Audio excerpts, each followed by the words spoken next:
You are listening to the Mark Lesko Podcast, a podcast by diehard fans for fans. Mark covers all things Penn State football and the Pittsburgh Steelers, as well as anything related to the sports and fitness world. Tune in weekly to listen to a couple of dedicated fans talk about these topics without filters. Thank you for listening to the Mark Lesko Podcast.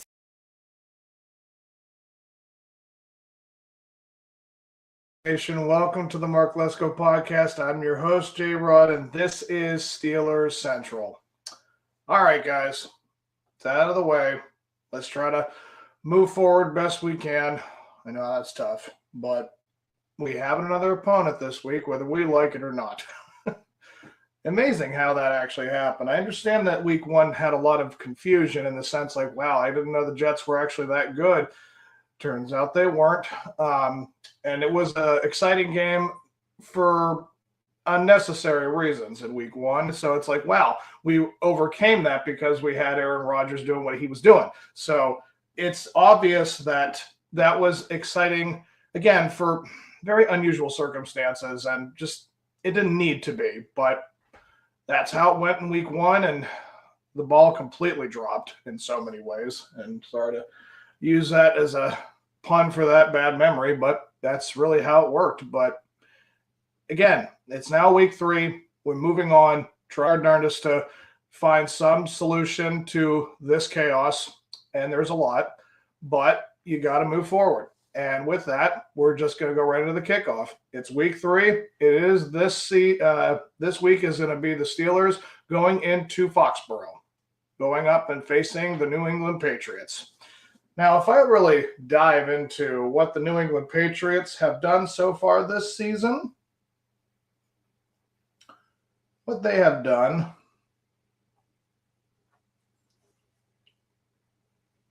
so in week one, I believe they lost to the Raiders.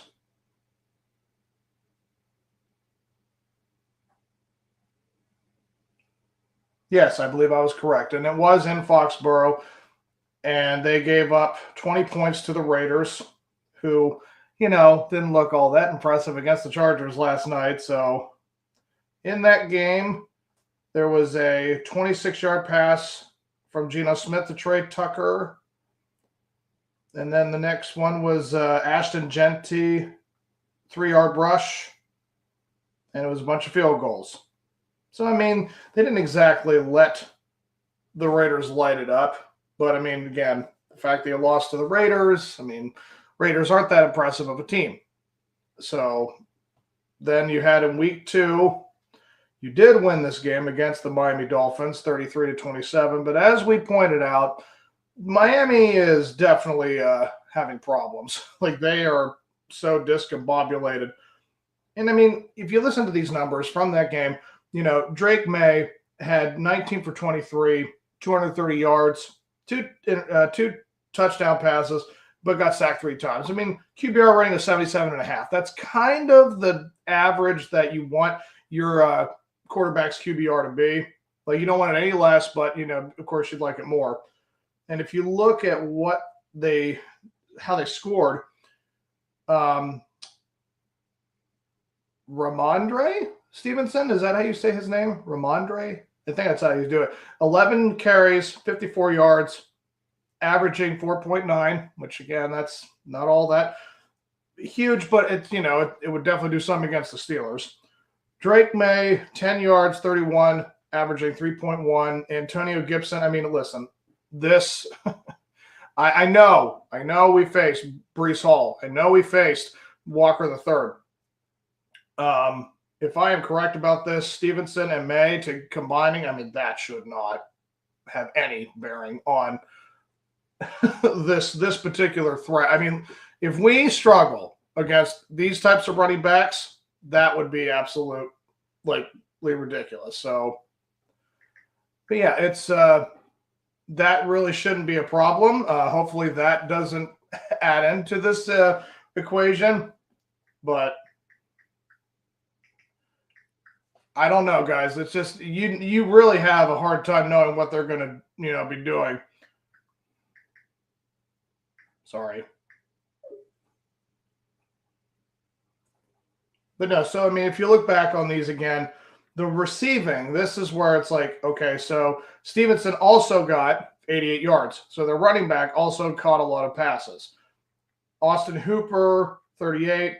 Stephon Diggs, 32 yards total. I mean, yeah, the Drake May, I mean, he distributed the ball pretty nicely, but again, I really don't know what else to say about this particular one because, again, these are not like jumping off the page like kind of names.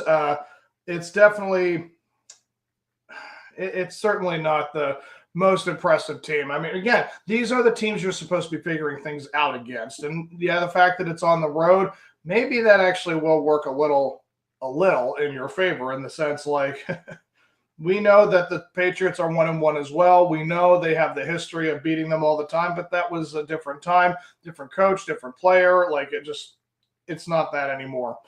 But yeah, it should be an advantage for the defense to figure things out. But, you know, I look back on some of the game and, you know, it is remarkable how open the field is with this defense. Like you see how many plays like they had just nothing but like that middle of the field. I mean, wherever Sam Darnold and receivers were going, it just seemed like there was about 10, 20 yards of open field space and across the field and up the field. It's just, that's crazy to think that they have just allowed so much open space. Like you can't be doing that with these players. And again, it is coming from coaching. I am just saying it out loud. I think that these players are talented, but the schemes that Mr. Austin is coming up with seems like that's not going to be putting a whole lot of threat towards these players. Like that's really what it's all about. Yeah, these are great, talented guys, but if you're putting them in schemes that don't have any coverage or any kind of pressure, like this is what we had. Like, yeah, that's why that's why Cooper Kupp and Jackson Smith-Njigba just went all over the place. Like, you got to fix that. And who knows if that's fixable at this very moment. Like, do you have any other plays in the repertoire? Again, this is Tomlin's bread and butter. This is supposed to be the thing he is very good at, and they just get gashed every single time. And it's crazy to watch how many open plays there are. So that, of course, should be addressed in this game, because, again, this is one of your easier opponents coming up. Not to say that Patriots can't do anything special, because, again, we thought the same thing about the Seahawks, and they knew how to adjust. They knew how to get opened up. Like, we just made it look like it was a routine scrimmage or something like that with how open those fields was. It's crazy. So I guess that's the overall look from that. Like, but with their defense, so the Patriots had 5 sacks in that game against the Dolphins, and 2 of them came from Milton Williams. 1 came from Harold Landry III and Clavin Chazon. I mean, and there was like 42 solo tackles. Like the highest was 5, and everything else is 4, 3, and a couple. I mean, I'm looking at the names on the defense, and Robert Spillane is on this team. You know, not to go off subject, but, you know, just the other day, I was thinking about certain plays from the Steelers past, and I just decided to pull up the one play where Robert Spillane stuffed Derrick Henry back in 2020 when he was a Titan. Oh, my goodness, that was hearing the pop that those two made when he collided, like, that was real smash mouth football. I'm like, that's a play you don't see in the NFL anymore, and oh, it was such a cool moment. But, yeah, now Robert Spillane is on the Patriots. But, yeah, that's really what you have to look forward to. I mean, Drake May, Stevenson, Hooper, Diggs. I mean, Stephon Diggs was the big name many years ago, and now he is, 30, 32? He's 31, yep. He'll be 32 in November. So, yeah, this was a once-known huge guy. And, again, can they start to make up schemes for guys like Slay and, you know, now Pepper, who's going to come back and do his revenge game for them? I mean, wasn't the case for DK. He didn't get his revenge game, so can they give it for Pepper? I mean, Jabril, he is a very talented safety, but did you hear his name a lot? No, I didn't really hear a whole lot from them. So, I mean, the only thing I heard a bunch of for the Steelers and Seahawks was I just heard a bunch of, Peyton Wilson, had his man cover and just completely went around, and everyone just seemed like they were just not keeping up with anybody. Like Cole Holcomb, it's a bad game, but can you really blame the guy? I mean, he hasn't been on the field for over a year. So it's like watching him try to get back into the groove of things with that injury. That's going to be tough. So, and, players like Slay, I don't know. There's a lot of questions with what they are, it's a 34-year-old guy trying to learn a system that really doesn't feature him or make him look good. So, I mean, this, again, just has to be better on the coaching staff. I mean, I'll make that point one more time where they need to just start figuring things out with this team and just get things going. Like, they have talent on this team, but they're using them in ways that does not feature them to do anything great. Like, they're constantly just letting things wide open. So can Stephon Diggs and Hooper and even Stevenson make an impact on that? I mean, so far everybody has done it, so I don't see why they couldn't if they don't adjust. And again, that's on Tomlin. Can he adjust? We've seen him in the past. He doesn't like change. He doesn't like to move anything. So this is really, I'm curious as to like how this game is going to look, because we all know what it has been. It's like we know how he's going to be as a coach. So I'm curious what they're going to do. But, a final point with this kickoff, with the Steelers averaging 31.5 points, I mean, yeah, defense we're all just kind of up in arms with. But once again, we are talking about the offensive line opening up holes for Jaylen Warren. And Kenneth Gainwell, once again, is just like kind of matching Warren carry for carry. Like, they're using him just as many play calls as, I don't know why they won't use him. Like, that huge play that he made with that 60-yard catch and run, that was awesome. And they say, like, oh, no, the guy's like an injury bug, and it's like we can't afford to, use him too much. And I just hear all these different reservations, and it's just like, why are we just finding every which way to squash what actually is good? This guy could be a potential threat. I said that the guy could very well be the next James Conner, where it's like, yeah, he has a lot of great skill, but they didn't use him correctly. And when you let him go, he went to Arizona and he keeps things close. Like, so he has done his job as the running backs, and he's doing a great job. I know he's now 30, 32, but still, like, when we let him go and he had his moments, he was averaging 1,000 yards rushes every season for the Cardinals. And I was very much impressed knowing that he went elsewhere and did what he was going to do. I was like, I had a feeling that was going to happen, because I did like James Conner, regardless of, oh, yeah, this new guy, Najee, is going to do something spectacular and all that. Didn't happen. Now he's with the Chargers. I don't know how he's doing, but I know it's not like making headlines. So in the end, Jaylen Warren needs to have more of a role as the running back. Feature him more, please. Like, and I get it. I know that you're so scared to use that guy because the offensive line still looks kind of shaky. It's not improving. Like, it's just kind of sitting there. I know Broderick Jones didn't have as bad a game as game one, but still, we're not giving Rodgers any time to do something spectacular. And again, that was the other thing that was missing from this game. Aaron Rodgers did not have the time. He didn't have any of like the players to go to, like with guys like Pat Freiermuth, and try to open up the middle of the field again. I don't know where it went, but they stopped doing it, and they could not really get a whole lot going for him. That one drive at the end of the half, that knowing that they figured things out and started having a groove, like, it was important to see that. And yes, seeing the 2-point conversion from Darnell Washington, you're just kind of like, why are you not using a 6'7", 278-pound guy to make more plays happen? They're all there. They have the players, but they won't scheme them correctly. This, again, comes back to always what they are putting out on the field. It's, you thought that was a good idea. I cannot believe that we are using these coaches like with Smith and Austin, where it's like, you know exactly what you need to improve on, and yet they won't change. And again, I don't know where this comes from, but it's so infuriating. It just is. But, when you have a guy like Chris Boswell being able to guarantee you 3 points at least, it's going to keep you at least in the game. And with the Patriots, I don't know. I see what their defense has, and I see maybe 2 names I know. How in the world are we not going to at least have some chance to improve on the things that we're bad at? How in the world can we not take this game and do something with it? And again, if we lose this game, guys, I think we're going to be hitting the panic button already. Week 3 and going 1-2 when we should have been pretty much 3-0.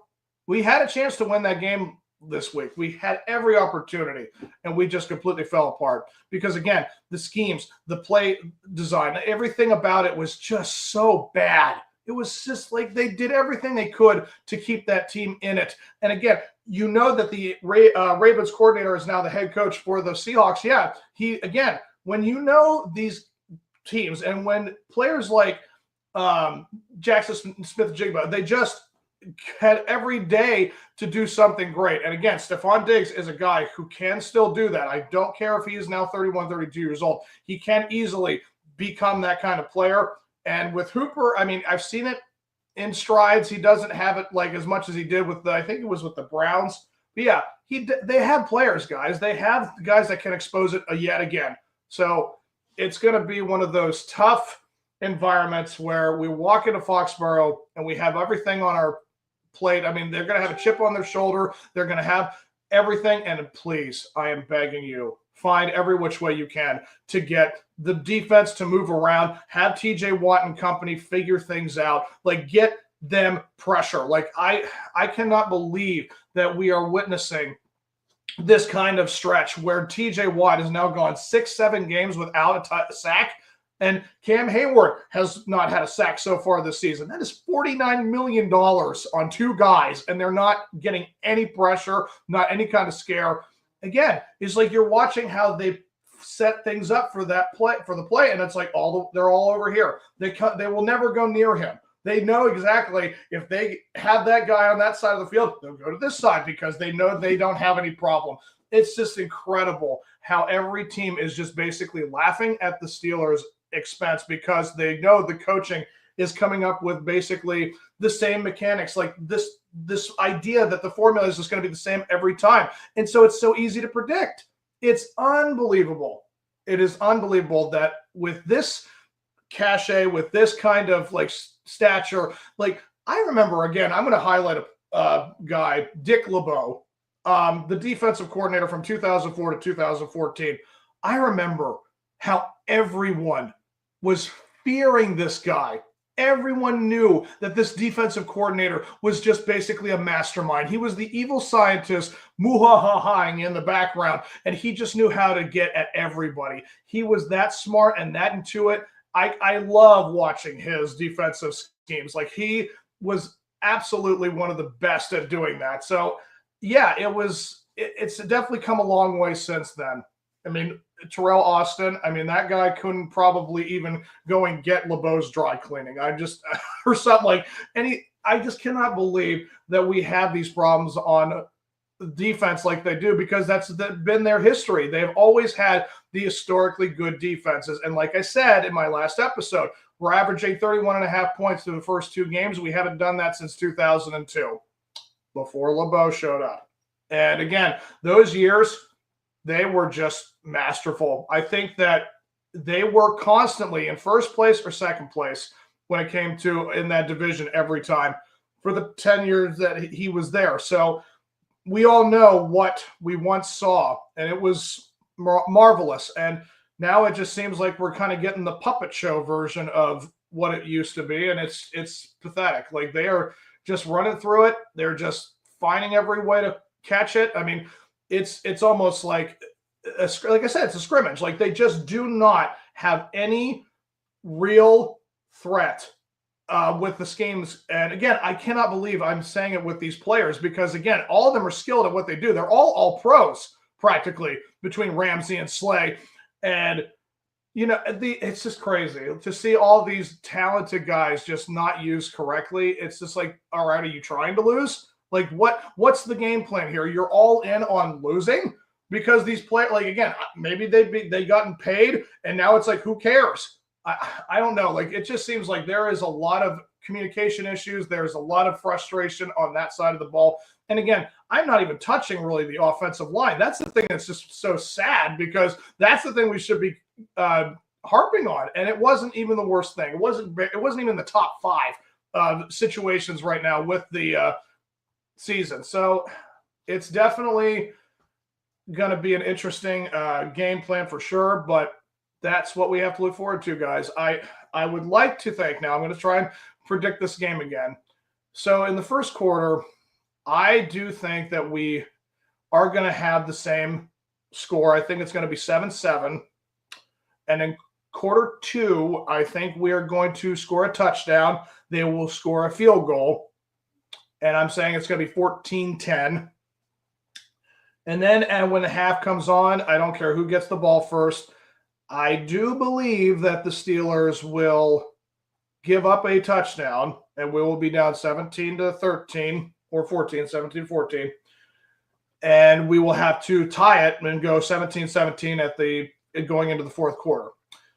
And I believe that we are going to probably rely on Boswell to kick, and then they'll kick one themselves, and we'll end the game kicking a field goal. And I think that the final score will be 23-20.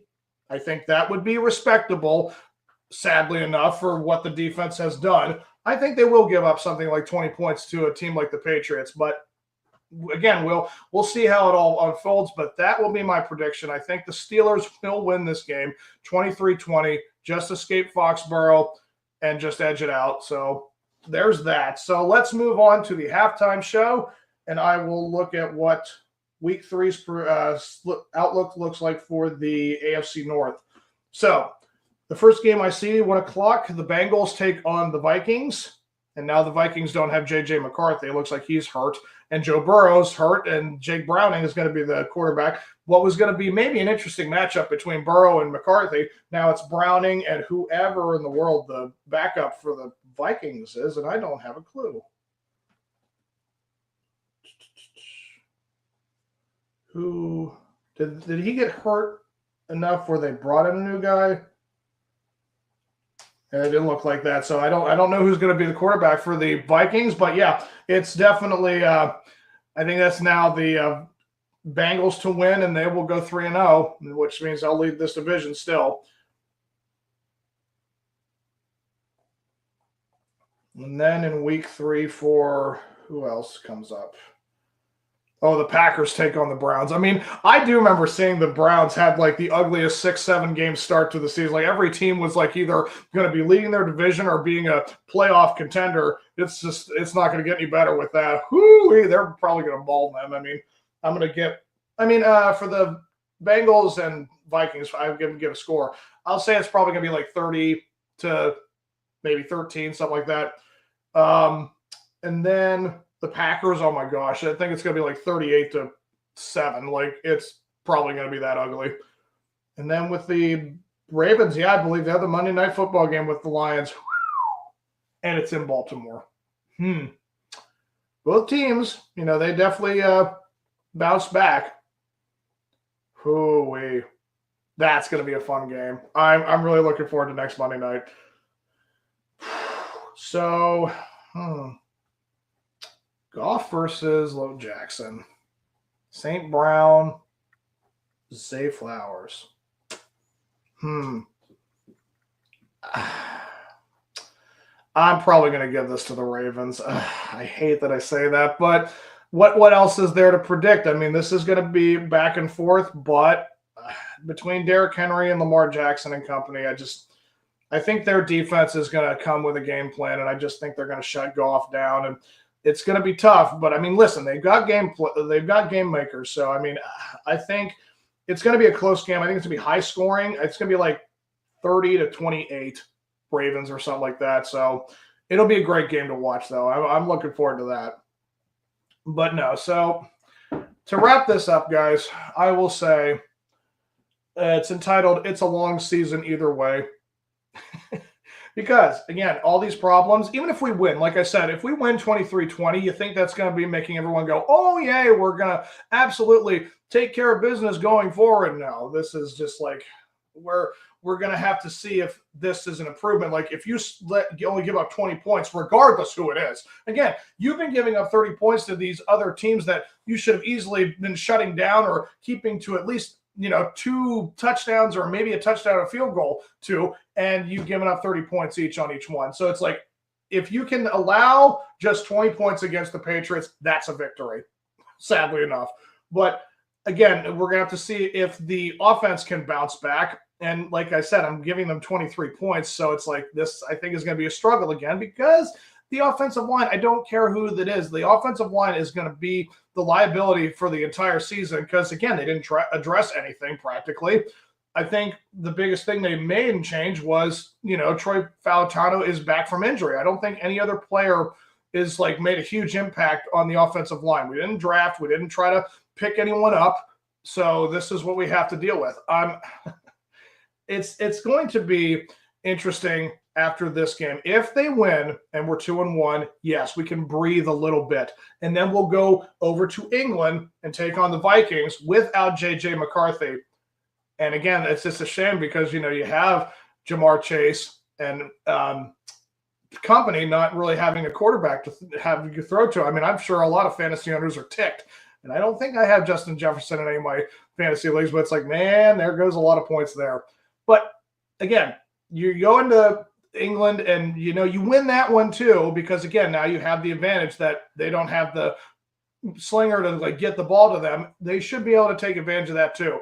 Going into the bye 3-1, I think would be such a huge thing, but then comes the actual schedule, and then we'll watch, how much we struggle against actual defensive coordinators and players and schemes. Like it's going to be basically just going through the ringer, I guess. But again, will that figure things out like within a 2-3 week period? I hope to gosh that's the case, but only time will tell, guys. So I hope you've enjoyed this episode, and it's the most important thing to remember, guys, is that we just want these guys to be good because we know they can be. They have the talent, they have the names, but it's the coaching that's really going to get in the way of this whole thing, and it has for some time. And do I expect that to change? If they lose these games, if they go 1-3 after the bye, I think we're going to be saying bye-bye to Austin. I don't care if we don't traditionally get rid of coaches in midseason. We did it with Canada. I have no problem doing that with Austin. In fact, I would call for that actually last season, but they didn't do that. So again, now he's the scapegoat for another Tomlinism, and it's just like we have to realize that this is always going to be the case. This is going to be the same language and the same voice and the same culture if he is still here. And he refuses to admit that what he does is something wrong. He is one of those guys that will come out there, put on a good show, talk a good talk, and just go on and show us what we just saw. But this is different, guys. Like I said, I've never seen Tomlin's defenses look this inept, this lost, and this incomplete. So there's a lot of reason to think maybe we could be seeing changes before we know it. Now, people can say all they want about, oh, he's a Hall of Fame coach and he has done everything he has to get to this point. Guys, if you really tell me that he would have gone to like the Cleveland Browns or the Detroit Lions in 2004 or 5, if you're going to tell me that guy was going to turn those cultures around and have 17 straight non-losing seasons, you can go right ahead and convince me as much as you want. But the bottom line is, guys, this organization just likes to be at least relevant in that regard, that we know the fan base expects at least those types of seasons. We expect winning seasons. We expect these guys to show up. So I don't know, guys. I just feel like with Mike Tomlin, it should feel like for once that things are not like as safe or as protective as it has always been. But, again, only time will tell with this, guys. So hope you guys enjoyed the episode again, and I will see you guys this Sunday for the preview before the game, and you guys have a good week, and here we go, Steelers.